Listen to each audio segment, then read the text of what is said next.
Common problems fungicides treat. Although proper cultural care and sanitation are key to preventing common fungal diseases in plants, sometimes a home gardener needs a stronger weapon in her arsenal. When used correctly, fungicide can be an effective tool for dealing with stubborn infections. Always follow a fungicide's label instructions exactly to do, otherwise can harm the health of you, the plant and the environment. Powdery mildew. Powdery mildew is a common fungal disease that begins in spring when daytime temperatures rise above 60 degrees Fahrenheit, and it spreads by wind and splashing water. Symptoms begin as small, powdery white or gray spots on plants. The spots gradually grow, coating leaves, stems and flowers. Powdery mildew can survive on plant debris through winter and re-emerge when temperatures warm in spring. If improving air circulation around plants and avoiding overhead irrigation is not enough to prevent powdery mildew in your garden, then consider using a fungicide. For the best control of the problem, apply fungicide as soon as the disease's symptoms appear. Fungicide products containing copper, myclobutanol, propionate, sulfur or thiophanate methyl are effective against mildew. Tip: if powdery mildew persists despite repeated spraying of fungicide, then try alternating the kinds of fungicide you use. Doing so will help keep the fungi from developing a resistance to the fungicide chemicals. Botrytis blight.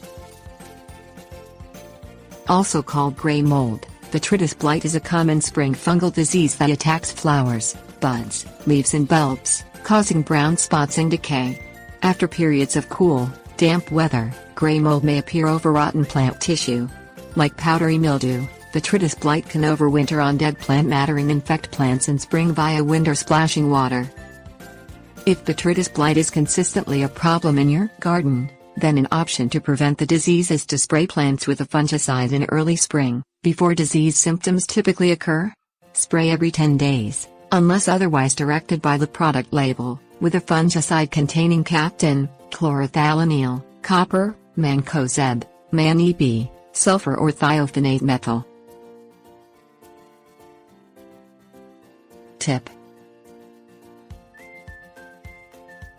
if foliar fungal diseases such as powdery mildew and Botrytis blight occur in late summer on deciduous plants, they probably won't cause significant damage to the plants, and treating them may not be necessary.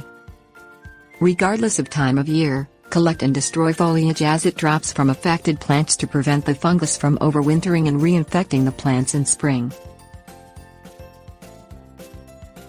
Root rot. Many kinds of fungi can cause root rot, a potentially fatal soil-borne disease.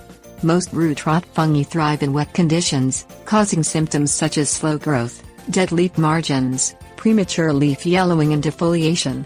Affected roots may appear brown or black rather than white, and they may be limp and soft rather than firm and brittle. Because so many kinds of root rot exist, the help of a county cooperative extension service office, plant disease clinic or plant nursery may be needed to diagnose the specific root rot in your plants and to choose a course of action. Fungicide containing itridiazole, mefenoxam, metalaxyl, propionate, thiophanate methyl or penachloronitrobenzene, abbreviated PCNB, may be used to treat root rot. Disinfect tools and footwear after handling plants with root rot to avoid spreading the pathogens to healthy plants. Use alcohol or a solution that is 10% bleach or detergent and 90% water for the disinfection. Warning: wear protective clothing, such as a long-sleeved shirt, long pants, socks, rubber shoes and rubber gloves, when mixing and applying fungicide.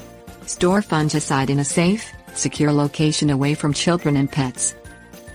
For more information on fungicides and how they work, see How Do Fungicides Work? And organic fungicide options.